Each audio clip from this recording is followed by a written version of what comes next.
Vamos lá então. O pastor Michel ministrou na quarta-feira. Baixa um pouquinho para mim aqui, Teus, que eu vou começar a falar muito alto aqui, vai agredir o ouvido dos irmãos. Sobre a vergonha. E ele usou o texto do Jardim do Éden para escorrer alguns pensamentos. A questão do homem, a questão de Deus e a questão daquilo que eles estavam vivenciando naquele momento do Éden. E aí, queridos, você precisa entender uma coisa. Quando a gente olha... Ari, você está aí? Quando a gente olha para essa estrutura do Éden, a gente, na verdade, tem todo um fundamento do que é a nossa vida. Tá? Então, você conhece a história do Éden. Está lá Adão e Deus, existe casa, comida, e vamos falar na nossa contemporaneidade. Eita, quase não saiu, né? Vamos falar na nossa linguagem, né? Tem casa, tem comida, e tem um Deus que está preocupado com a questão de um Adão que está sozinho. Logo, Deus traz um outro ser, que é a imagem dele, na figura da Eva, e a partir daí começa a desencadear uma série de eventos. A Eva, ela é seduzida não pela serpente em si, mas pelo fruto. E talvez por querer se parecer igual a Deus. E quando a gente fala de se parecer igual a Deus, existe uma construção, existe um processo.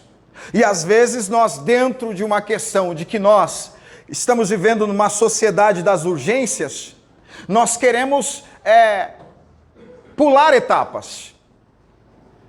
Uma vida espiritual, irmãos, saudável, ela é construída com etapas. E essas etapas, elas não podem ser negligenciadas. Então não tem como você ter uma vida espiritual saudável se você negligenciar a palavra. Não tem como você ter uma vida espiritual saudável se você negligenciar a comunhão, se você negligenciar a oração, se você negligenciar o culto. Então, eu só tenho uma vida espiritual saudável se eu trouxer para dentro do meu ambiente esses fatores que irão me ajudar a construir isso, tá? Então, não dá, queridos, para você se sentir forte espiritualmente se você negligencia um desses pilares. Pastor Daniel falava sobre edificação e sobre firmamento, sobre permanência. Aleluia. Se precisar, irmãos, minha sala está disponível aqui, tá? Viu, esposa? Se precisar. Coitada da minha esposa.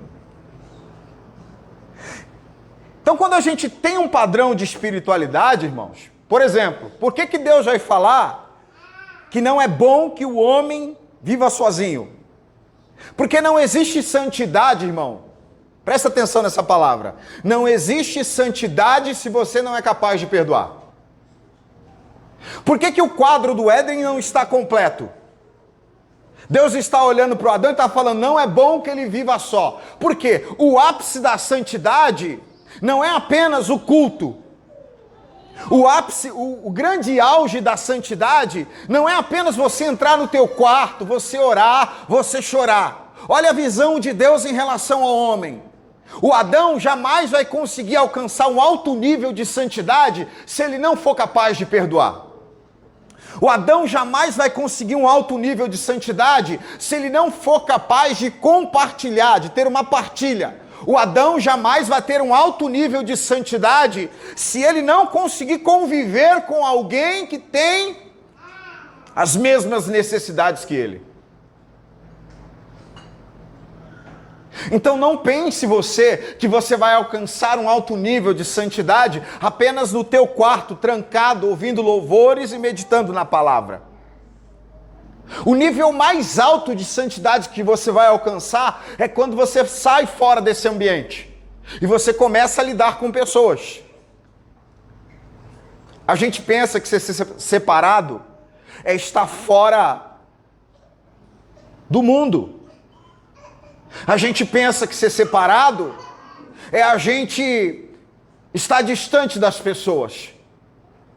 Mas qual é o ambiente que você demonstra que você é separado? É quando você está sendo levado pela correnteza chamada concupiscência da carne e você nesse exato momento decide ser uma rocha firme. Difícil não é você se tornar um cristão.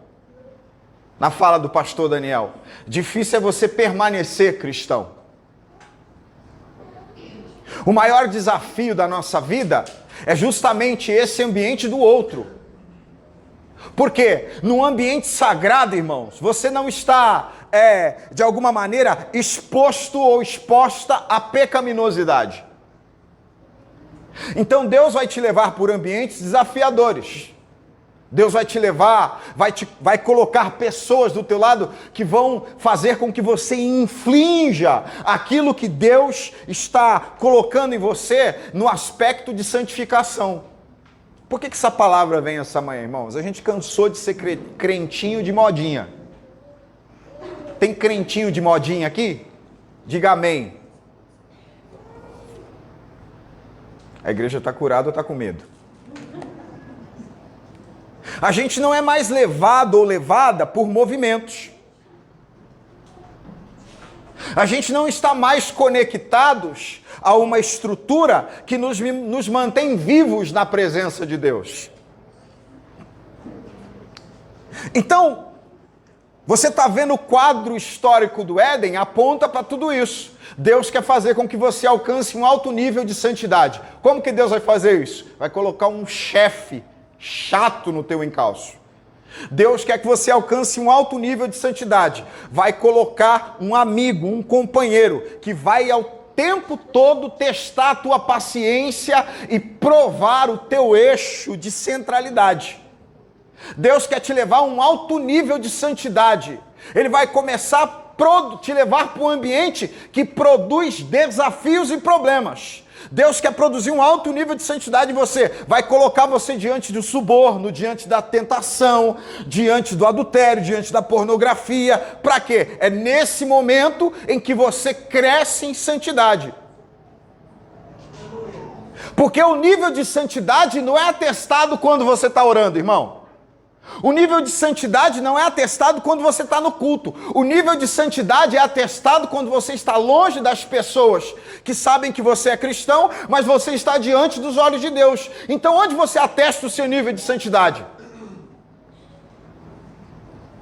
Está entendendo a palavra, sim ou não?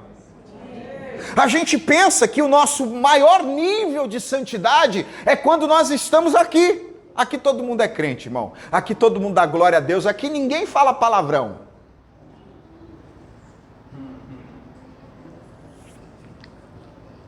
Ainda bem que os irmãos estão de máscara, né? Aqui é todo mundo tentando, se esforçando para mostrar uma caricatura. Não é a real. Então onde você é desafiado a ser santo? Não é aqui, irmão.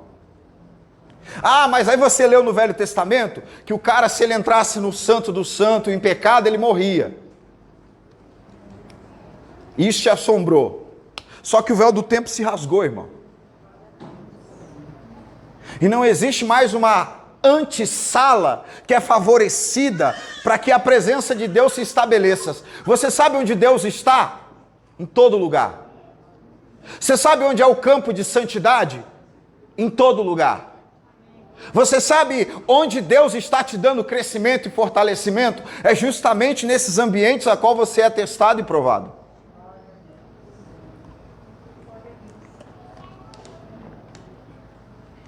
Deus, ele insere a figura, e eu não vou usar o termo mulher para não parecer que a gente está, de alguma maneira, crucificando as meninas, né?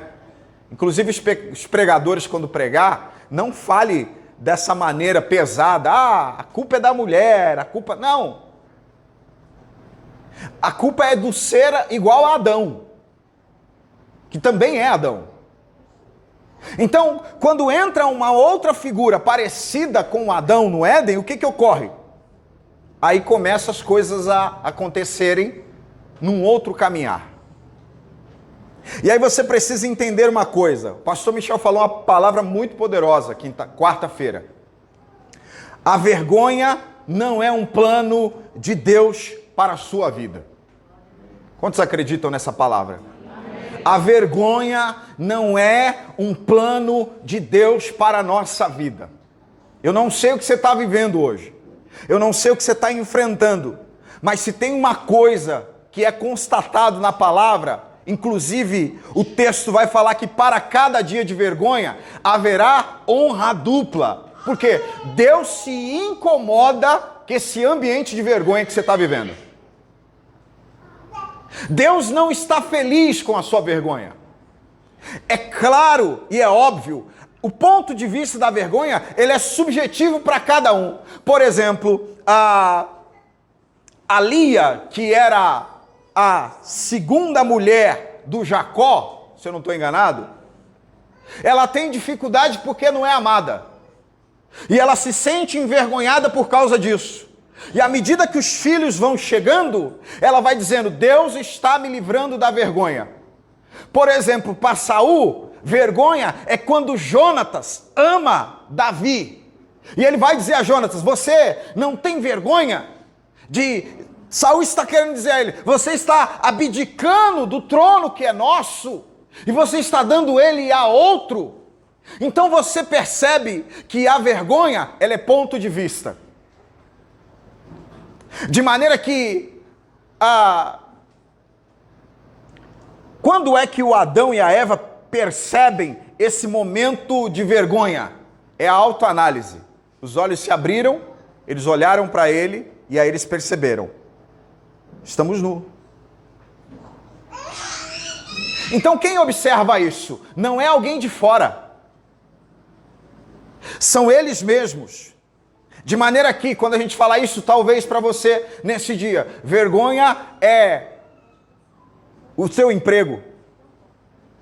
Talvez vergonha é a casa que você vive.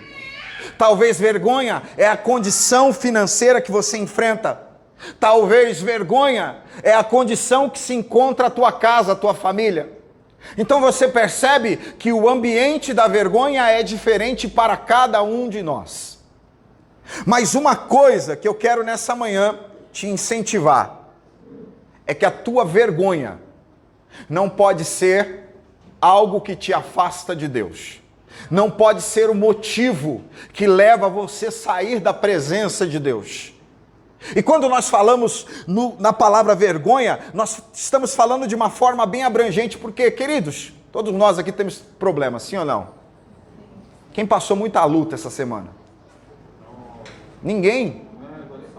Hã? Passou luta, Kleber? Acabou o pão. Piadinha, Kleber. Todos nós passamos desafios. E aí, na maioria das vezes, qual é a intenção da serpente? É fazer com que esse desafio te afaste da presença de Deus. Por exemplo, a gente tem um dia corrido, sim ou não? A gente acorda cedo, a gente vai trabalhar, a gente faz os afazeres da casa, eu estou falando de forma ampla. Quanto tempo essa semana você dedicou ao Senhor? Quanto tempo essa semana você dedicou a Deus? Eu sei, você está cansado, você está cansada. Eu sei, você trabalhou muito.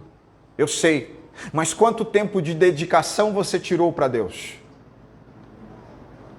E aí sabe qual é o problema, irmão?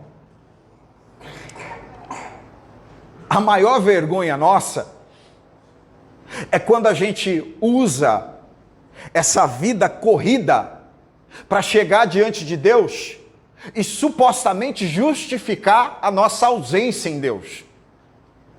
Porque a gente está o tempo todo tentando justificar a nossa ausência em Deus. O papel da serpente é produzir o afastamento. Quer te afastar da presença de Deus. E quando te afasta da presença de Deus, vai te afastar dos outros ambientes que estão conectados a Deus. Eu estava lendo um esboço da minha esposa hoje cedo, e impressionante, ela estava falando a respeito da multiplicação dos pães de João capítulo 6. E ela escreveu assim, a unidade promove multiplicação. A unidade promove milagre. A unidade promove cuidado. A unidade promove satisfação. Tudo isso são aspectos da comunhão, irmãos. Quando você se desconecta de Deus, você se torna vulnerável. Você está suscetível a estar desprotegido. Quando você se afasta da comunhão de Deus, você está... Eu acho que uma das piores coisas que produz em nós, quando nós nos afastamos de Deus, é a satisfação. Quando você se afasta de Deus, você se torna uma pessoa insatisfeito em tudo. Por que você acha, irmãos? Essa semana eu me deparei com uma notícia de uma jovem que tentou tirar a vida 2 vezes. Não foi uma, 2 vezes. Aí você para pensar. Tem família, tem cuidado, tem um monte de coisa em torno, mas está insatisfeito.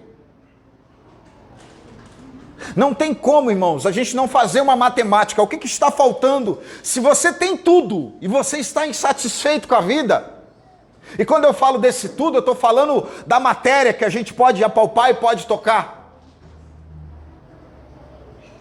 Aí a pessoa não quer viver, e consecutivamente, num dia ela tentou tirar a vida, no outro dia pela manhã ela tentou tirar a vida novamente. Deus, queridos, Ele consegue trazer uma satisfação muito plena para a nossa vida. De maneira que às vezes você não vai ter esse muito. Mas se você tiver um trono de Deus dentro de você, você vai se sentir pleno, vai se sentir plena. A satisfação total, queridos, não está naquilo que a gente ganha, não está naquilo que a gente produz. A satisfação está na comunhão com Deus. E essa comunhão com Deus estabelece-se a partir do outro, a partir do culto, a partir de como você se move lá fora. Tem dia, vê se você já não passou por isso, que você acorda, tá tudo certo, mas você não tá bem. Sabe uma coisa que eu aprendi a respeito disso? É Deus te chamando. É Deus te chamando para passar um tempo com Ele. Quando você entrar nesse sentimento de que assim, tá tudo certo na minha vida, por que eu tô tão triste? É Deus te chamando. É Deus que você quer, é Deus que quer que você vá para a presença dEle. Não se engane. Quando você sentir essa ausência dentro de você, não olhe para as coisas, não olhe para as pessoas, olhe para Deus. Se relacione com o sagrado. Deus é plenitude, Deus é abastecimento, Deus é infinito, Deus é completude, Deus coloca tudo diante de nós. E é na presença de Deus, querido, que você vai ter esse alto índice de satisfação. É só você olhar para Paulo e Silas. É só você olhar para o apóstolo Pedro quando está preso, está sabendo que vai morrer no outro dia, mas ele consegue dormir, ele consegue descansar. O que te falta hoje? O que está escasso na tua vida? Quais são as tuas necessidades? Deus, ele tem a capacidade de tocar, queridos, dentro de um ambiente que o dinheiro não toca, que as pessoas não vão tocar, que a sua carreira não vai tocar. Deus, ele alcança um lugar onde ninguém pode alcançar. Agora, vamos falar um pouco desse ambiente de vergonha do Éden. O que está acontecendo nesse ambiente de vergonha? Esse ambiente de vergonha do Éden é um ambiente muito instável, não tem estabilidade nele. Olha só a característica do Adão e da Eva. Eles percebem que eles estão nus e o que eles fazem? Eles vão cozer folhas de figueira para se cobrirem. E o que está acontecendo nesse momento? Folhas de figueira, você precisa estar com uma manutenção periódica. Por quê? Não subsiste, não se mantém. Quando você sai desse ambiente da presença de Deus, você entra nesse ambiente perecível, que exige manutenção constante, longe da presença de Deus. Escute bem essa fala. Longe da presença de Deus é um ambiente instável, perecível, que vai exigir muito de você e você não vai dar conta. Longe da presença de Deus, você está num ambiente que não se estabelece, que não se firma. Interessante da fala do pastor Daniel de quinta-feira é que ele vai falar a respeito de sabedoria se constrói, inteligência se afirma, se mantém. O texto no original a respeito de inteligência aponta para discernimento. Você sabe como você se estabelece, irmãos? É a partir de discernir bem as coisas. É entender quando a vida está sinalizando para você que as portas que você quer entrar são portas erradas. Que as alianças que você quer estabelecer são alianças erradas. Quando você discerne isso, você consegue se manter firme como pessoa, como pai, como cônjuge, como família, como empresário, como funcionário. A pessoa sem discernimento das coisas vive uma vida sem estabilidade. E esse é o ambiente longe da presença de Deus. E aí eu preciso voltar a uma fala, irmão. Presença de Deus não é culto. Presença de Deus não é ter Bíblia. Presença de Deus não é ter título, apóstolo, bispo, pastor. De maneira que a gente a cada dia tem abolido isso aqui na comunidade. Esse dia eu estava numa reunião com a Asilo. Está quantos anos com a gente aqui, Asilo? 10 anos. Você está velho, hein, Asilo?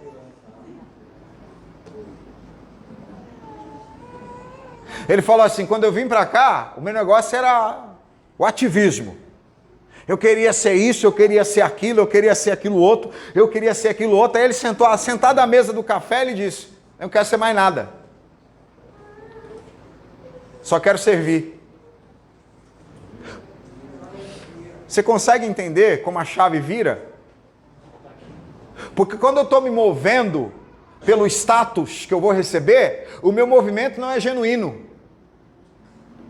Eu me movo até chegar a determinado ponto. E quando você chegar naquele ponto, o que você vai querer virar? Depois que você se tornar apóstolo? Querubim? Arcanjo? A quarta pessoa da Trindade? Hã? Cuidado, vai acabar virando anjo caído.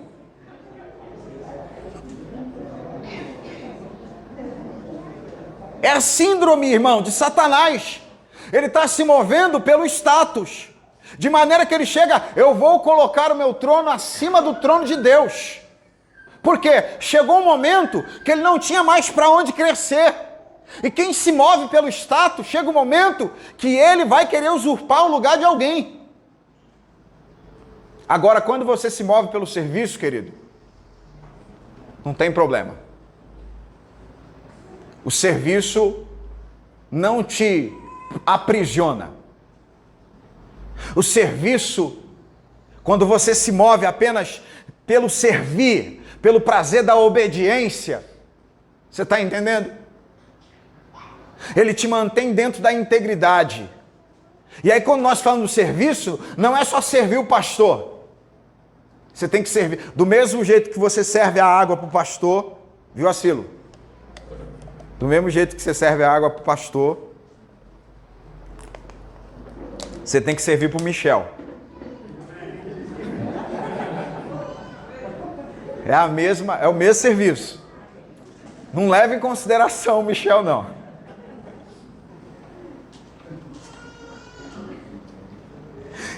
Então você precisa entender que o ambiente da presença de Deus não é essa coisa litúrgica apenas. O ambiente da presença de Deus é quando você está na tua casa, falando com seus filhos. Você chama seu filho de praga? Demônio, Satanás, peste? Não, irmão. O marido pode... Não, o marido não pode chamar. O que você está balançando a cabeça, Bruno? Não fala amém não, Bruno. Você compromete a Luciana. Encontro de casais está chegando, dia 25. É quando você está no trabalho, irmão. Seu ambiente de santidade é esse. Então, quando eu estou em comunhão com Deus, não é estar na igreja 24 horas. Nós estávamos indo a algum lugar esses dias, e não sei o que a gente estava indo fazer, mas eu vi uma igreja aberta, já o obreiro jogando bom ar dentro da igreja, e era um dia, acho que era um dia de semana, e ele estava lá bem cedo, eu olhei para aquilo, eu falei, Senhor, eu não quero mais estar envolvido nesse ambiente de igreja, a ponto de esse ambiente litúrgico ser o ambiente que seja tão necessário para nós, para manter a nossa vida espiritual ativa. Consegue entender isso, irmãos?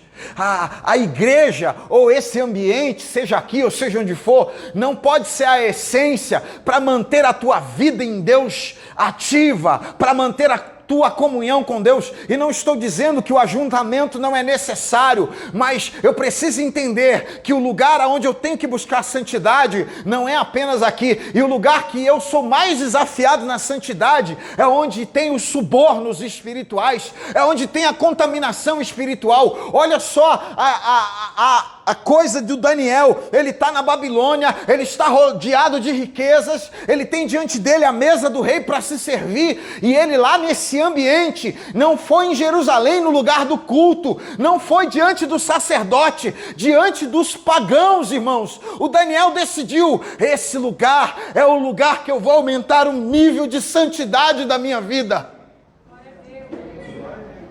Você consegue entender isso, queridos? Que o lugar onde você tem que aumentar o nível de santidade da tua vida é o lugar em qual você é desafiado, é desafiada a não mentir, a não se corromper, entrar no ambiente de culto, queridos, e manter o nível de santidade elevado é fácil, porque aqui nós cantamos, aqui tem música, irmãos.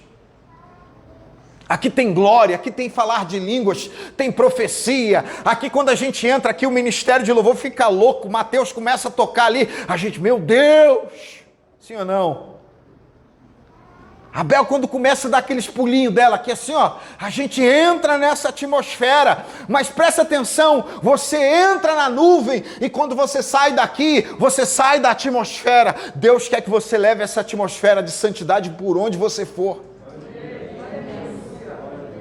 Eu preciso produzir essa atmosfera de santidade. E quando eu estou longe da presença de Deus, na verdade a minha atmosfera é esse ambiente de instabilidade, é esse ambiente perecível, é esse ambiente a qual eu não tenho discernimento. Por que o Adão não tem discernimento? Ele vai lá e faz um avental de folhas de figueira. E avental, no sentido original do hebraico, é apenas uma sainha, irmãos, para cobrir o lombo. Percebe que quando você está fora desse ambiente da presença de Deus, você não consegue entender a necessidade real da tua vida? O Adão, ele, tudo bem, que a matéria-prima daquilo que ele vai construir, a vestimenta, não é uma matéria-prima eficaz, mas ele tem uma infinidade de folhas de figueira para se cobrir todo. O que ele cobre? Só a parte genital.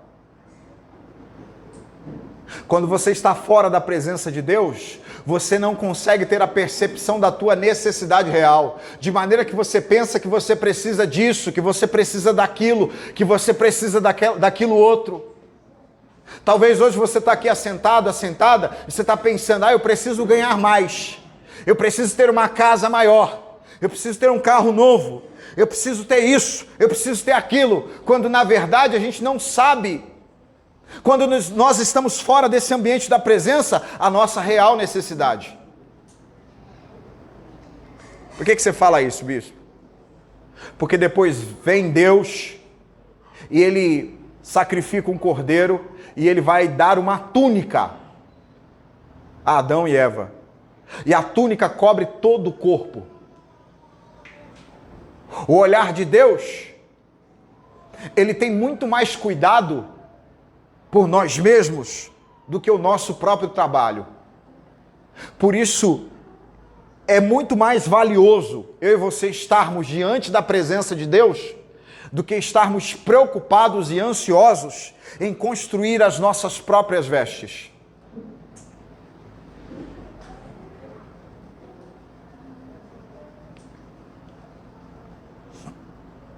O Adão e a Eva estão nesse ambiente perecível, estão nessa vergonha.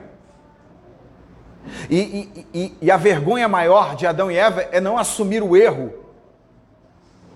E quando você não assume o erro, o motivo do erro, o primeiro erro, você entra numa sequência de erros. Deixa eu explicar melhor para você. Esses dias eu estava conversando com o Du, e eu estava falando para ele a respeito de mentira. E eu falei assim, o problema de você contar uma mentira, Du, é que você vai ter que contar outras 10. E o problema de você contar 10 mentiras é que você não lembra das 10 mentiras. Porque você contar uma mentira é fácil. Agora, você contar 10 e repetir as 10, você tem que ser muito bom, cara. Ou você tem que escrever, fazer um documento, alguma coisa assim. É a mesma coisa quando você não assume um erro. Quando você não assume um erro, você vai ter que cometer outros erros para compensar o primeiro erro. Quando você assume o erro, tudo bem, você vai a julgamento, você recebe sentenças, existe um preço, mas encerrou, acabou. Você sabe qual é a maior estratégia de Satanás, queridos? É fechar os nossos olhos para que eu e você não venhamos assumir os erros da nossa vida. Porque a partir daquele erro que você não assumiu, você vai cometer outros erros, e outros erros, e outros erros. Às vezes, eu vou falar com muito carinho e respeito que eu tenho pela vida do pastor Michel. São 25 anos de caminhada, e eu fico pensando quando é que o pastor Michel vai virar crente. Brincadeira, irmãos, ele é uma benção. Não é, Dani? Não, Dani. E às vezes eu estou pegando forte com os pastores, né? Firme. E eu pego firme mesmo, irmãos. Esse dia o pastor Genivaldo até me ligou para saber se eu estava bem. Falou, bispo, o que aconteceu? Eu nunca vi esse negócio acontecer. E às vezes o pastor Michel está assim, desse jeito extrovertido dele, dando risada. E o Dani pergunta para ele assim, por que você está rindo? Poxa, eu estou errado. Eu vou fazer o quê? O que você quer que eu faça? Eu preciso assumir o erro. E pronto, e tocar a vida. E aí, o que ocorre? Quando você assume, irmãos, o posicionamento do erro, você para tudo à tua volta. Você para a acusação, você para o juízo, você evita, irmãos, que essa coisa, essa infecção adentre a tua casa, você evita que essa infecção entre nos teus filhos, você evita que essa infecção entre nos teus negócios, você evita que essa infecção tome conta da tua vida, do teu ser. Quando você cai em si, como vai dizer a parábola do filho pródigo, ele está lá, fora do ambiente da presença do Pai. E qual é esse ambiente fora da presença do Pai? São os porcos. É o desejo pela comida que os porcos comem. Até que ele fala, quer saber? Eu vou voltar para a presença do Pai, eu vou assumir o meu erro. E você não faz ideia do risco que ele estava correndo, porque segundo a lei judaica, o pai poderia mandar matá-lo, por causa da desonra que ele trouxe para a casa dele. Agora, olha o que ele pensa, eu vou voltar para a casa do meu pai. Meu pai é bondoso, meu pai é amoroso, meu pai tem misericórdia. Meu pai vai encerrar alguns ciclos na minha vida.